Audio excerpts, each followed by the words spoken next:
number 5 to number 2 in a short period of time. I do think that there was a certain inevitability of this conflict. I focus on the U.S. and China from a relationship perspective, and I've written books about the codependency of the U.S. and China, two nations, two systems that initially started off relying very heavily on each other. But as is the case in human pathology, when partners start to change, the other partner is uncomfortable with that.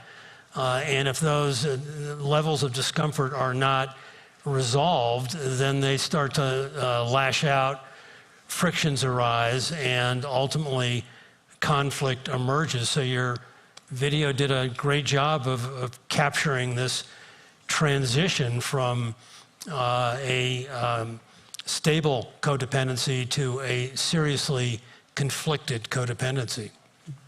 Jessica. I would say that it's by no means inevitable that we will have reached where we are today. And in fact, I think the very idea of inevitability suggests that we will have harder time finding ways to manage the tensions responsibly. So, I mean, I think, for example, we saw, of course, with the rising power and a power that's established, there are inevitably going to be tensions and differences in interests, differences in values. But I would say that, perhaps, just rewind a few years to the Trump administration, there had been a phase 1 trade deal arranged, and I fully expected that President Trump would have run for re-election on the campaign that he had, wrested concessions from China. But then you had the COVID pandemic hit. And I think that the COVID pandemic really exacerbated the sense of domestic insecurity by leaders on both sides of this relationship. You had fingers being pointed at the other. And so rather than getting our own domestic house in order here in the United States, and of course China has its own massive share of problems, instead we've begun to project our insecurities and blame them on the other side. And today you have a situation in which leaders on both sides, or elected officials, some of them calling China an existential threat. And of course you have many in Beijing who feel the same way. For me, it's really important that we resist the idea that conflict is inevitable, because if you think it's inevitable, all that's left to do is prepare to win and fight that war. But I'm, so far at least, gratified that both leaders in Beijing and Washington have been very clear that they seek to stabilize the relationship, to prevent it from deteriorating any further. And that, to me, is the first signs of the beginning of the recognition that this downward spiral is in nobody's interest, and we can, as we have in the past, manage it responsibly to find a better way. Bridge. Well, great. Thanks, Rebecca, and it's really a pleasure to be here on this great panel. I would say that it was, if not inevitable, these tensions were highly likely to emerge. And the primary sort of heuristic, if you will, that I use to look at the problem is basically a rising great and now a rising superpower, and of course an established superpower. And if you go back to Thucydides, not to be test everybody's knowledge of ancient history, you can see Graham Allison's important book on this topic. But what was the root cause of the problem? It was the rise of Athens and the fear that it caused in Sparta. So it's essentially structural, and I think one of the reasons that we've gotten here in this way is that we, I think, deluded ourselves, in perhaps permississibly, say in the 1990s and 2000s, but less so as time went on, that this could be skirted, that this could be avoided. And so I very much agree with Jessica that we're in a very dangerous situation. I think the situation could get much, much more dangerous, and I think it's important to take mitigating steps to avoid intensifying the conflict where it's not necessary. But my view of what we need to basically do to deal with that is recognize that this is essentially a bipolar structural rivalry, accept that, prepare from a position of strength, and then look to see how we can stabilize it. I have a bit of a different perspective, but I don't think conflict is inevitable, but I think it's very possible. Jorge. I'm not sure it was inevitable. I think it was a relationship based on false premises. I think the United States was interested in accessing the Chinese market. That was very profitable for the United States, but apparently under the guise of democratizing China, something the Chinese never agreed to. And they, of course, it was a very successful relationship economically until the Chinese reached a point where they started flexing their muscle, and all of a sudden it was no longer about democratizing, but about competition, and that's where the conflict rises. But it's not inevitable, it was just false pretenses for the relationship. There's very few areas of bipartisan agreement in Washington, as we all know these days, but China really has emerged as one of them. And the Biden administration really didn't change much from the Trump administration when Joe Biden took office. Are you seeing a continuation of that, or is Blinken's visit? Are the Democrats now trying to thaw? And Bridge, I'd love you to talk a bit about your efforts within the Republican Party to really say that it's China, not Russia, that should be the priority. Sure. I mean, I think the way I look at it is I think China has become a point of consensus that it is a fundamental challenge and in many ways a threat. But I think the consensus is relatively superficial, because what to do about that threat, how much change it requires in our policy, the nature of the challenge, that is very much not a matter of consensus. And I would actually say that cuts across party lines. In many respects, I actually regard it as somewhat generational. You have older members on both sides who are basically, the instinct seems to be that, you can, yes, China's a challenge, but you can slot it into the sort of pre-existing model. And often younger, sort of under the age of 60 or something like that, people are more prepared to sort of consider major adaptation. I mean, just because you asked, Rebecca, I mean, my view is that China is a true near peer or peer superpower. The economy is likely to continue growing. By some metrics, how you measure economic size is itself a matter of debate. I mean, the Chinese have a much larger industrial base than we do. They have a much larger shipbuilding industry than we do. They are competing with us at the forefront of technology. The Australian Strategic Policy Institute, a very respected think tank in Australia, judged recently that China was ahead of us in most areas of high technology. So my view is that my fear is that we are talking a lot about China, but basically the mental model and the strategic model is more or less the same. And my view on the Ukraine war, I support the Ukrainians. I think what the Russians are doing is evil. I think the Ukrainian cause is just. But I think my fear is that on both sides there's this element, including in the Republican Party, that we can just kind of do this, and as John Kirby regularly says, walk and chew gum. And I'm thinking to myself, well, walk and chew gum, that's not, I mean, you're walking or are you chewing gum with China? How about like sprinting a marathon? That would give me a sense of what we're dealing with China. And my view is, if we take on China in that way, we can prepare, we can provide the right set of incentives or the proper set of incentives for China, also be restrained in the appropriate ways in what we demand of China, not over-existentialize it. That's the best route for ultimately getting to détente, which I think is our goal. But if we try to get to détente now, I think we're more likely to get taken advantage of. Just one point that I want to pick up on, actually, that Jorge said that I thought was very important. He made the point that a lot of this conflict, at least from the U.S. side, reflects false pretenses. I couldn't agree more. And I think there are false pretenses on both sides of this conflict. Let me just give you one example. Trade. Trade was the big issue that sparked the tariffs and the sanctions now 5 years ago. But what if I told you the U.S. ran trade deficits last year with 106 different countries? We have a multilateral trade deficit, not a bilateral trade deficit with China. It's the biggest piece of our multilateral trade deficit. But the economist in me will tell you that we run trade deficits because we have a savings deficit. That's our problem. We want to blame that on China. China blames a lot of stuff on us using the same fallacious reasoning. But this bipolar blame game has now escalated into the high-octane fuel of conflict escalation that can be ignited by sparks. And Rich just talked about sparks. There are plenty of them around. So this is more than a wicked problem. This is a very serious problem with worrisome potential, and if we don't get a grip on it, and the Chinese don't get a grip on it, there's no telling where it will go. Jessica, you've supported the thaw in relations that the Biden administration appears to be pursuing. Could you explain why you think it's so important right now? Yeah, I basically think that we're in an action-reaction spiral, where actions that we take and that the Chinese take to ostensibly put ourselves in a stronger position simply precipitate a reaction or a counter-reaction on the other side to punch back. I mean, this is very much the Xi Jinping that we are dealing with in Beijing. He's somebody who thinks that it's important to show unity at home and strength abroad in order to not be pushed around. This is his theory of security, right? You know, throw a punch, you know, punch right back. And so to my mind, it's really important that we begin to slow that spiral towards a conflict that neither side wants. And frankly, the whole world is jumping up and down and saying, cool it, guys. And so, I mean, I think that's part of what is frankly motivating this so-called thaw, which frankly I think is just a matter of resuming conversations. I mean, I don't actually think we are aiming at the kinds of potential reciprocal concessions that would be and kind of steps back from the brink that I frankly think are necessary to lower the tensions. I think the aim of this set of re-engagements is really about putting what they call a floor under the relationship so that it doesn't get any worse. I think there's a challenge here, though, which is that we have elections coming up in Taiwan. We have elections that are coming up here in the United States.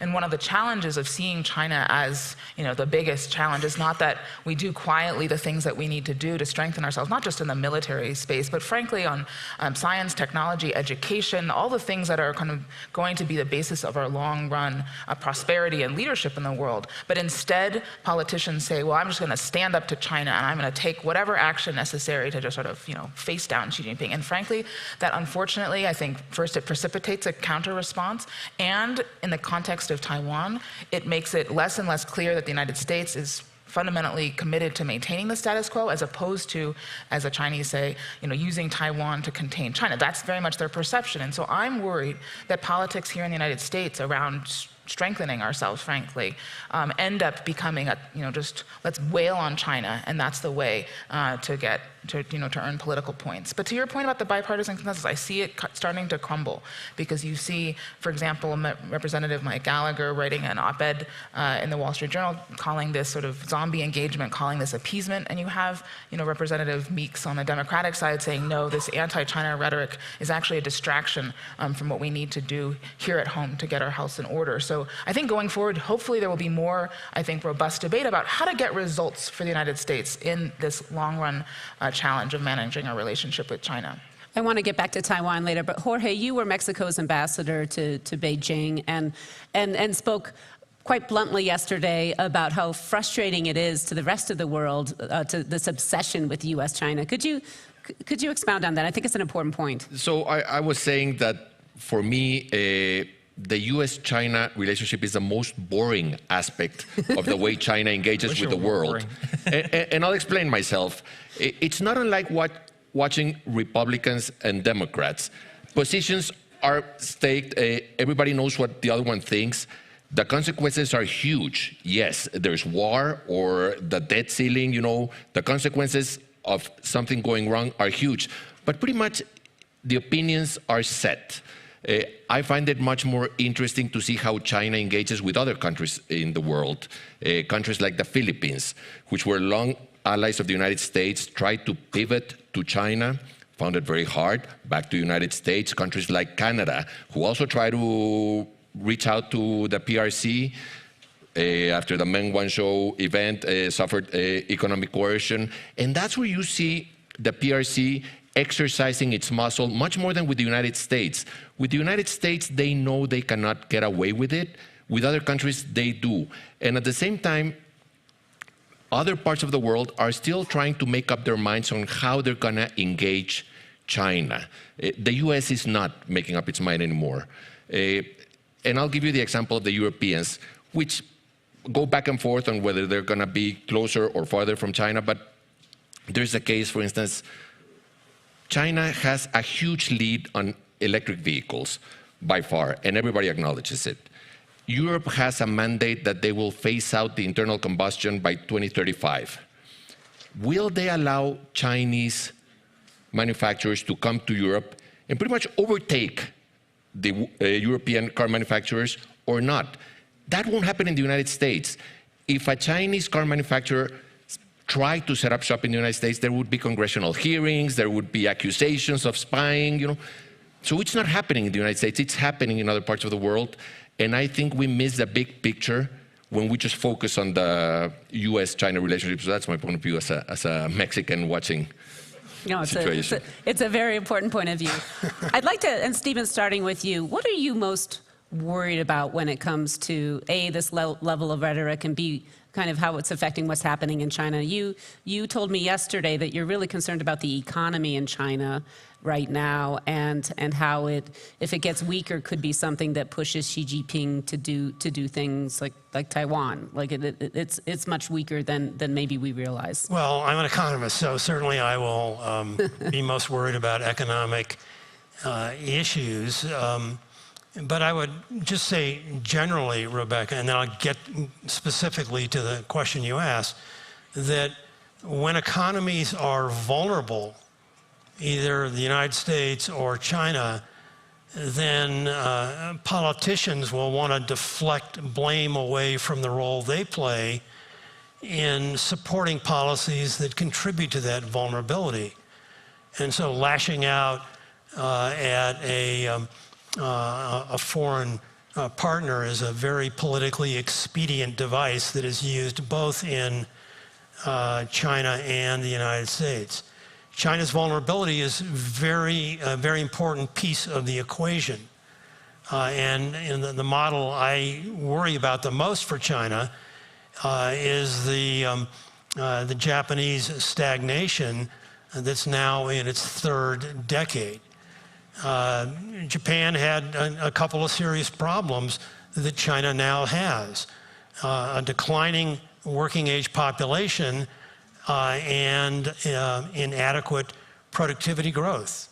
China's working age population is now contracting 18 years later than Japan's, and its productivity is going down because of the focus on state-owned enterprises and the tight regulations on the private sector, especially the internet companies. And under Xi Jinping, there doesn't seem to be any real strategy to boost productivity to offset the declining population. So if he gets in a Japanese-like growth quagmire, then he's going to be much more aggressive to deflect attention away from the problems that his policies have created, and we have to be very careful of that possibility. Jessica, you've spoken about just the tone of the rhetoric and the impact it's having on Asian Americans and Asian American hate crimes. Could you? I think it's a really important point. Absolutely. I mean, I think we need to remember that, throughout history, when the United States has taken, an external enemy, we have, whether that was, Japan in World War II, or we have, after 9/11, we have seen a surge at home of hate crimes and attacks, and not to mention the actual internment of millions of Japanese Americans. And so we need to be very careful that even though I think politicians try to responsibly say, well, we're just, we don't have a beef with the Chinese people, it's just the Chinese Communist Party, we have to recognize that the collateral damage at home is already here. We saw it spike during the pandemic, and I think it's just here to stay. And I worry very much that efforts to, beat China are going to be felt on the streets for people who look like me, even though, born in Seattle. One of the real fears that I have in this is that in our efforts to slow China down, we are going to slow ourselves down, and frankly, we might trip and fall on our faces. One of the main sources, key driver of American scientific and technological and economic leadership in the world has been our ability to attract and talent from around the world, right? We're a nation of immigrants. And unfortunately, the rhetoric and the policies, both from immigration as well as the rhetoric and the intense scrutiny of any kinds of international collaboration mean that we are losing now. Whereas 5 years ago, we were a net beneficiary of STEM talent. Now we're a net we're losing, where it's a brain drain rather than a brain gain. And this is a time at which, many in China don't want to stay there. They want to come to the United States. We should be making it easier, not harder. And I'm afraid that the surveys suggest that something like 60% of Chinese-born scientists here in the United States, who are many of them permanent residents, naturalized citizens, they don't feel safe in this country and they're thinking about leaving. Probably not back to China, some of them to China, but others to Europe and Canada. So if we want to maintain that the United States remains the destination of choice, not only for scientists and engineers, but also businesses, frankly, we need to take very good care that we don't end up undoing the very sources of our strength. Bridge, what do you... Just one quick point to just underscore what Jessica said that is so very important. In 1987, a young man by the name of Vincent Chin, Chinese American, was murdered by two unhappy UAW auto workers in a bar fight in Detroit, Michigan, because they held Vincent Chin, a Chinese American, accountable for the threat that they perceived to be coming from Japanese car makers. So, we've got to really think about, a pretty ugly history we have in this country in lashing out at others that make us uncomfortable and doing it in such a hideous and threatening way to well-meaning American citizens. That's such an important point. Bridge, what are you worried about unintended consequences? Well, look, I think what's really important is in this kind of rivalry, which is, I think, going to be enduring because it's largely structural, and the incentives on both sides. I mean, I think some of the incentives that Stephen and Jessica were just talking about, I agree with. I mean, the potential, Xi Jinping has said, apparently, and I don't speak Chinese, but it's, Ling Wei reported that he believes that we are attempting to strangle China. And you regularly see from the Chinese government that we are seeking to contain and suppress them. So there is a security dilemma type element. And for those who aren't familiar, it's basically both sides believe themselves to be at threat, and they take sort of actions to improve their position, which can contribute to that.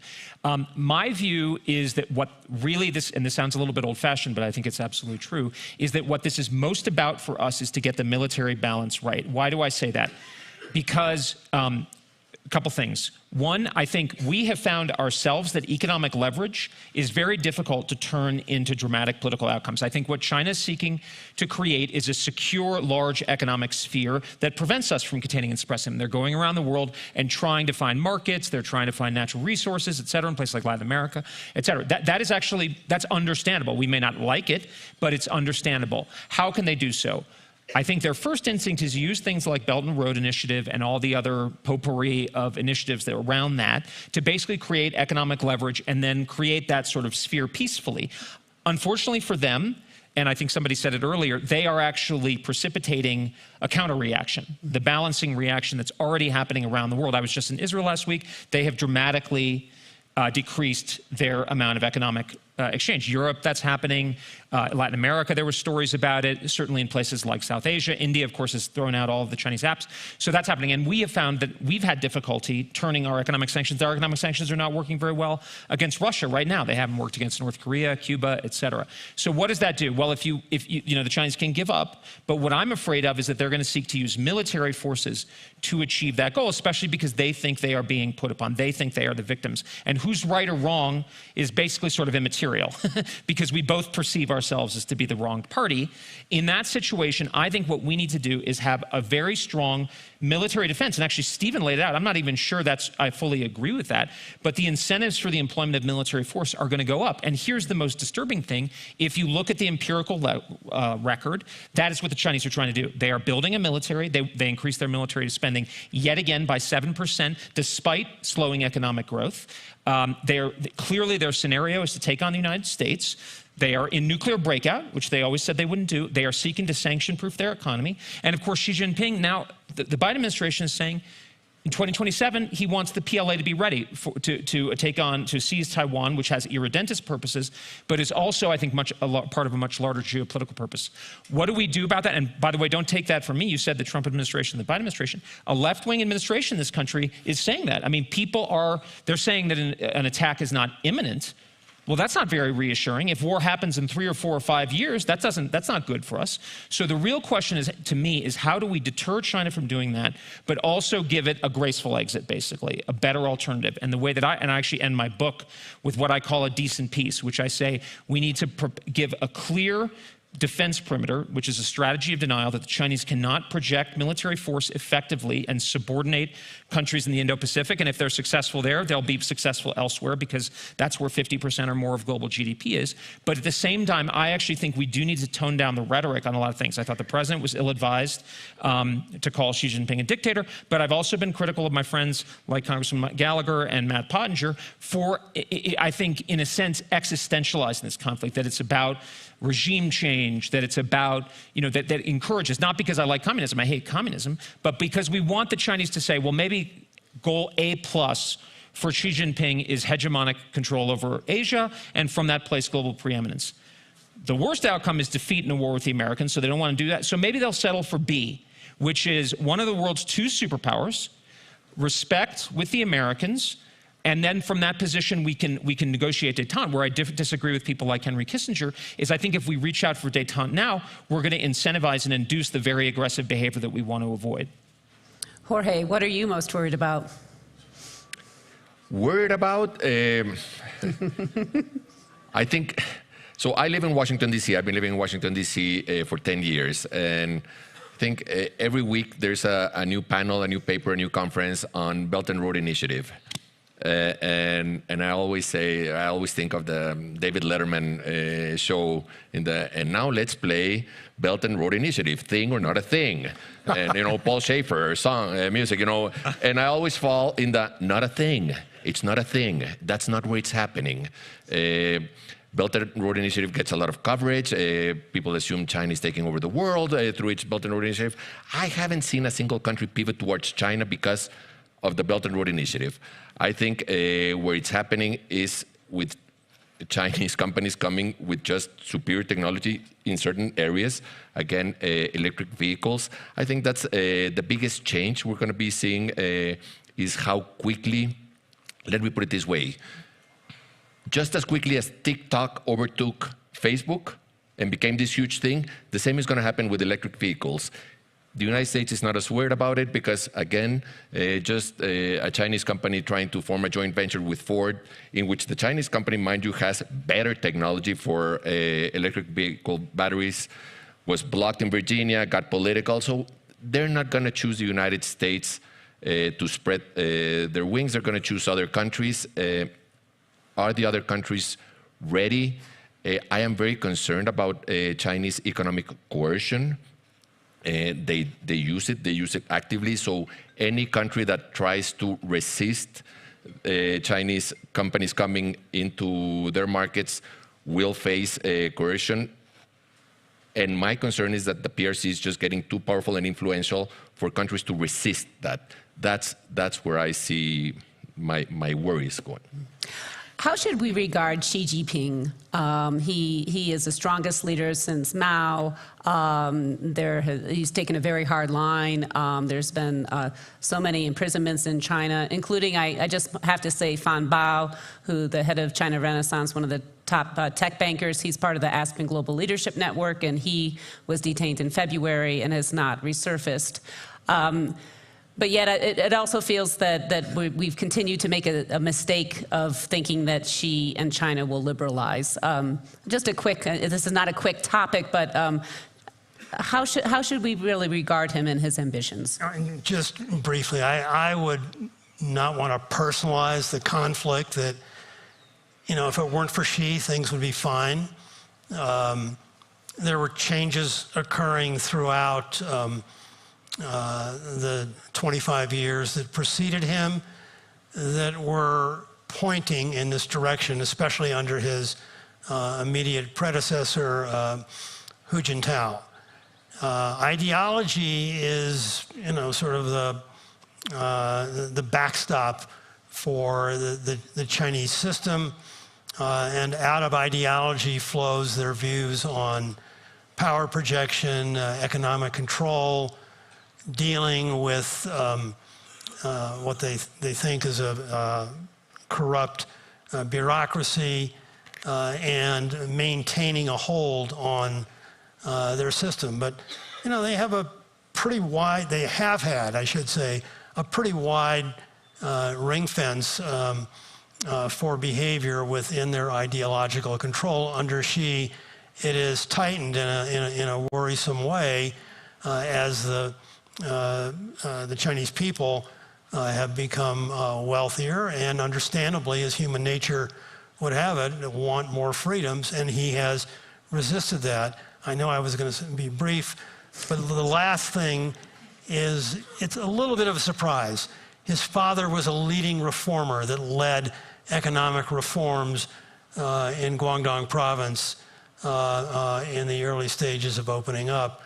And we sort of thought he would, you know, be an apple from the same tree, and he's turned out not to be.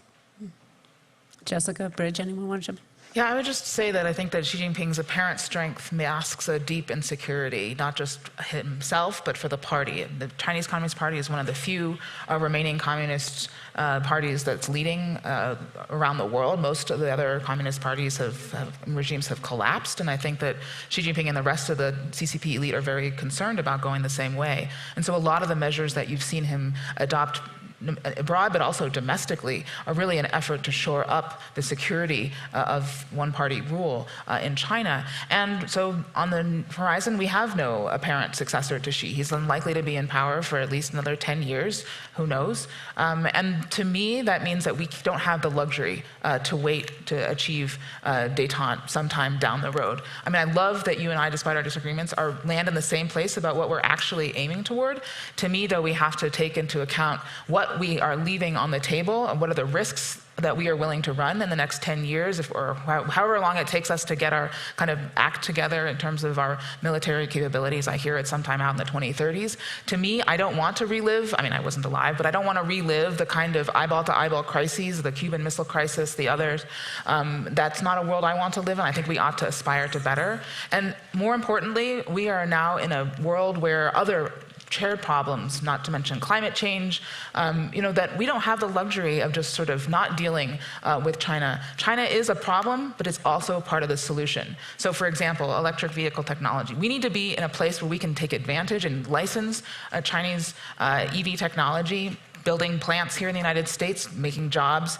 But think about, you know, like the cost of cancer drugs. I heard the other day that 3 out of 8 Americans can't afford, you know, prescription drugs to address these kinds of diseases. And so China is part of the solution here too. If we are working, scientists are collaborating, we can have clinical trials in China, we can lower the cost of prescription drugs. These are areas where it's simply in our interest to find ways, not necessarily to cooperate at the diplomatic level, but just to simply allow the kinds of cross-border collaborations, the integration of our two economies. I mean, decoupling is kind of a fantasy. Nobody's really serious, I think, is really talking about that given the record levels of trade. But it's not just kind of pocketbook issues. It's also about the real you know, the dangers that we collectively face. And I don't want to wait, you know, 10, 15 years to figure out if we will have survived the military crises to then finally tackle these other issues that are so pressing. Yeah, well, and it's encouraging. I think détente should be our goal, and then if there's a debate about how do we get there. What I would say, kind of 2 points. One is, I think fundamentally China's behavior, again, to me primarily doesn't mean that there aren't obviously specific contingent factors that are very important, but the driving factor is China's growth and strength, and that creates opportunities. My favorite example of this is, you know, Colin Powell is the father of the Powell Doctrine, and the Reagan administration say, oh, you don't use all this force, but then of course it also built up the Reagan defense build-up military. Then Madeleine Albright comes into office, and she wants to intervene in Yugoslavia, and Powell's saying all these things, and she says, well, why do we have this amazing military if we can't use it? Which gets at like this basic idea, which is once power is created, it becomes not only more tempting to use it, but people who are arguing for using it become more compelling. And we've seen this in our own system over the last generation, I would say. I think the fundamental driver of Chinese behavior is neither Xi Jinping himself nor actually Marxism. So, you know, I was at the Shangri-La Dialogue earlier this month in Singapore, and the speech If the Kuomintang had won the Civil War, you could have heard the same speech. They mentioned communism only once to refer to the important role of the CCP in the great rejuvenation of the Chinese nation, which is a nationalist mission. So the basic idea that Xi Jinping, now Xi Jinping himself is clearly a Marxist, a genuine Marxist in some sense that I don't particularly pretend to understand. But the basic thrust to me is a nationalism and the way a great power operates. So what that means is we have to prepare for the long haul, and we have to basically pursue the strategy, in my view, that I'm talking about, which is measured strength combined with a willingness to make sort of opportunities. And where I think that all said, she seems to be a leader who is on the, in the structural bound that you have, he is on the more aggressive side, possibly because of insecurity, but also, and there's a debate about this, and I don't have a super strong view of exactly, but it seems to be that she has sort of voluntarily linked the great rejuvenation of the Chinese nation, the central political project of the People's Republic, with the resolution of the Taiwan issue, and Xi Jinping is not immortal, right? I mean, he's a Marxist, so we can assume that, right? So this is a very dangerous situation. So in a sense, what my hope is, I actually think we'd be lucky to get into a Cold War. I think a lot of people are assuming that we could get into a Cold War. I think there's a very real possibility we could get into a hot war. If we can go back to the kind of Cold War, that's not as good as it could be, but that's a lot less bad than it could be. Maybe we could get early Brezhnev and a détente after Khrushchev, but we have to get through that. And the critical thing is to make it incentivize Xi Jinping rightly not to try to take advantage of this situation. Rich, that underscores the point you made earlier, the difference between you young guys and us old guys. Well, I don't think we want to go back to the good old Cold War, Yeah. Well, the Cold War was better than World War II, that right? was not a, yeah, it was. But that's not a great place to be, and it underscores the fact that when you're in this Cold War, the risks of going hot are much more serious than otherwise would be the case. So where I would agree with you is that the whole architecture of engagement between these two nations, us and China, needs to change. You have a defense approach. I have more of an economic approach, but the way in which we are managing this relationship is not working. So time is quickly running out, Jorge. I want to get to Taiwan directly. It's come up several times. There is a growing nervousness that there's a plan, that it could be executed, and quite frankly, a nervousness about what the U.S. and the rest of the world will do. Obviously, the chips on Taiwan make this an incredibly important issue for the entire global economy. What is your view of Taiwan? What would since you're speaking for the rest of the world here, how would they view it? And just a quick survey here of is there a willingness in the U.S. to fight for Taiwan? So let me start by saying that anytime I'm in a conversation with someone who says or claims to know what the Chinese leadership is thinking, I stop listening because honestly, nobody knows. Nobody knows. Nobody knows. We can all say speculate, but when we speculate with our values and with our viewpoints, with our Western. And so honestly, I don't know. Now, how would the world react? Again, I think that's very much an issue of. Washington is very good at cold warring. Everybody in Washington knows how to fight a cold war. There's a lot of experience. So there's always this quick analogy to the Cold War, Soviet Union. I don't think that the world is approaching this Taiwan issue the same way, for the simple reason that the big surprise for this audience maybe is that it has become increasingly difficult for most every country in the world to deal with China, period. China is a very hard country to deal and agree with. So that's why you see this realignment of countries that wanted to be sort of neutral, all of a sudden saying, well, we're kind of neutral, but we would dislike China moving in on Taiwan. Will they move or not? I don't know. I do think that there will be world consequences if they do, because nobody is prone to side with China on this right now. Carter, Jessica, anyone want to jump in quickly? Yeah, I just worry here that some of the actions that we are ostensibly taking to strengthen Taiwan, to show our commitment in the absence of real measures to close this window of vulnerability that we on the United States side feel. Of course, Taiwan also has lots of vulnerabilities. They're not moving expeditiously to close it. And in the interim, we are talking about the need to get ready to do things. It's just feeding what I see on the Chinese side as a belief that the United States is trying to incrementally separate Taiwan permanently from China. And that is something that no leader, Xi Jinping or otherwise, I think could allow.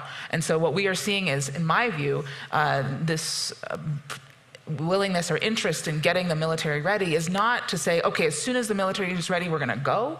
Instead, it's that we need to be ready because the United States and Taiwan are collectively cooking up an effort toward Taiwan independence, and the PLA needs to be much better prepared than it has been to date to prevent that, to deter that. So I think that, of course, it's not impossible that I think that as China becomes more militarily capable, that they will use that to coerce an outcome or compel an outcome that's more favorable. But at the end of the day, this is not going to be a bloodless victory. There's, I think, very little risk that because of an economic downturn, somehow China tries to seize the opportunity. This is not like a little easy war that they're going to win. This is a very difficult target, and it is going to be potentially catastrophic militarily, economically, certainly given the semiconductors. So actually, I think it's fascinating that on this panel, we actually have a fair amount of agreement that to the extent that the Chinese economy continues to have sort of a pathway to help Xi Jinping achieve his goal of national rejuvenation, that actually serves as a bit of a restraint on the use of military force, which would completely upend that possibility. And so actually, from the perspective of thinking about the continuation of U.S. business investment and trade and such with China, that's actually not a bad thing from the perspective of deterring a catastrophic conflict. And we need to be careful as we de-risk, not to lose sight of the fact that it could be a lot worse. Bridge. Yeah, so actually quite a bit I agree with. What my basic view is speak softly and carry a big stick, whereas I think now we're speaking loudly and carrying a small or medium stick.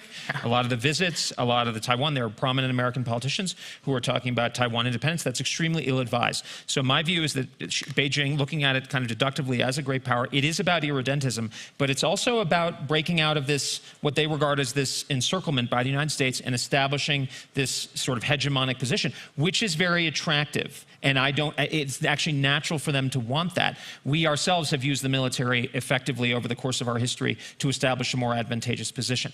To the extent that we can mitigate the sense that they have that we are moving away from the one China policy even of ourselves, we should try to do that and we should downplay. What I'm afraid of, though, is, like Jessica's taking more confidence. I don't know what Xi Jinping will do, but when I look at the indicators, they are all very worrying. There's his rhetoric, but more importantly than that are the capabilities, including not only the capabilities and the exercising and seeking to remedy the defects in their military readiness for Taiwan contingency, which, by the way, they assume would be a regional war with the United States. They're also clearly building a military that assumes they've subsumed Taiwan. That is why are they building aircraft carriers? Aircraft carriers are not relevant for a Taiwan scenario. Why are they seeking basing architecture in South Asia, in Africa, in the South Pacific, et cetera? And here's the thing, is that yes, there are major downsides and risk. It's a cosmic roll of the dice, as Harold Brown once put it, but it also would be incredibly beneficial if they won. That's the thing. And he is a hard-headed guy. My view is he has already done things that are more personally risky to himself and his family than a war with the United States would probably be. I mean, Joseph Stalin and Mao Zedong survived wars with the United States. Lin Biao, Liu Shaoqi, they were purged internally. Internal struggles in China more dangerous. So I don't know what they're going to do, but I want to make sure that he sees that he is going to be denied, or that Beijing is going to be denied success. That's the only, but I agree with you completely, as far as I understand, that we should be seeking to mitigate the perception. That's why I thought Blinken's comments actually the other day that were controversial. I thought they were not bad on Taiwan. Other things I had objection to. But the saying that we oppose Taiwan independence, I think is actually appropriate, because the status quo is fine for us. They may not even believe that that's sufficient, which is scary. But I think the main thing is we should be trying to pursue this speak softly and carry a big stick approach. But your fears that you're expressing are understandable, but they're based on presumption that you have underscored repeatedly by saying, I don't know.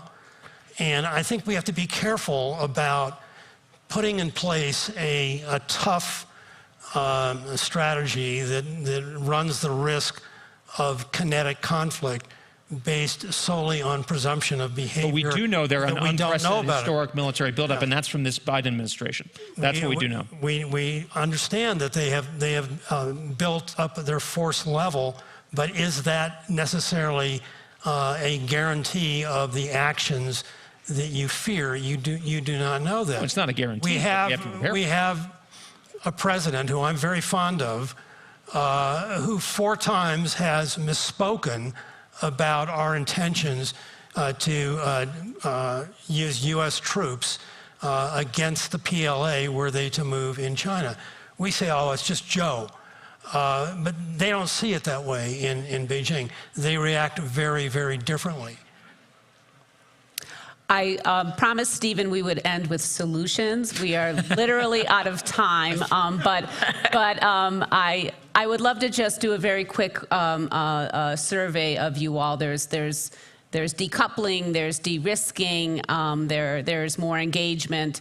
If you were to offer one and very quick recommendation, could we go down the line of just something that we should be stressing more as we look at this relationship at this very, very delicate moment? What would it be? I think we need a new architecture of engagement. I've written a book about it. I have a proposal for what I call a U.S.-China Secretariat, which is a full-time organization that deals with all aspects of the relationship, located in a neutral country, and troubleshoots difficult problems, many of which we have discussed here today, but does it on a full-time, permanent basis rather than these trips like Blinken makes to Beijing. I'd say that we need to work more on deterring rather than provoking. I think we need to run faster ourselves and focus less on slowing China down.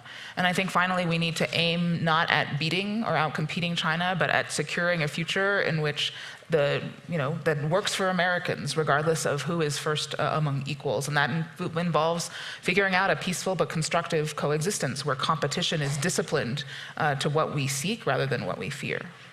Rich? Yeah, I mean, I would speak softly and carry a big stick. I mean, as I call it, a strategy of denial militarily. So focus our provocation, so to speak, towards China on military preparedness and less on the rhetoric or even some of the economic decoupling, which may be advisable for our own purposes, but strategically, I think is not strictly necessary. And the system, the bipolar, or the sort of the U.S.-China system is already incredibly pressurized. So I think we need to really be judicious in where we put our provocations, if you will. I'll just close by something that I'm paying attention to, demographic decline. By the year 2050, that's 27 years from now, China's working age population is supposed to decrease by 130 million. That's pretty much Mexico's and Vietnam's entire working age population combined.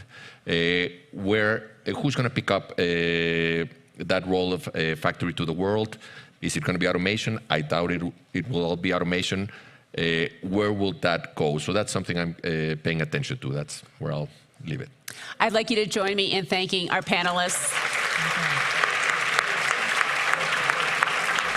I don't know if we solved the wicked problem, but you gave us a lot of insight, so thank you so much. Thank you. Put ourselves out of a job. Of course. Thank you. So much we did again.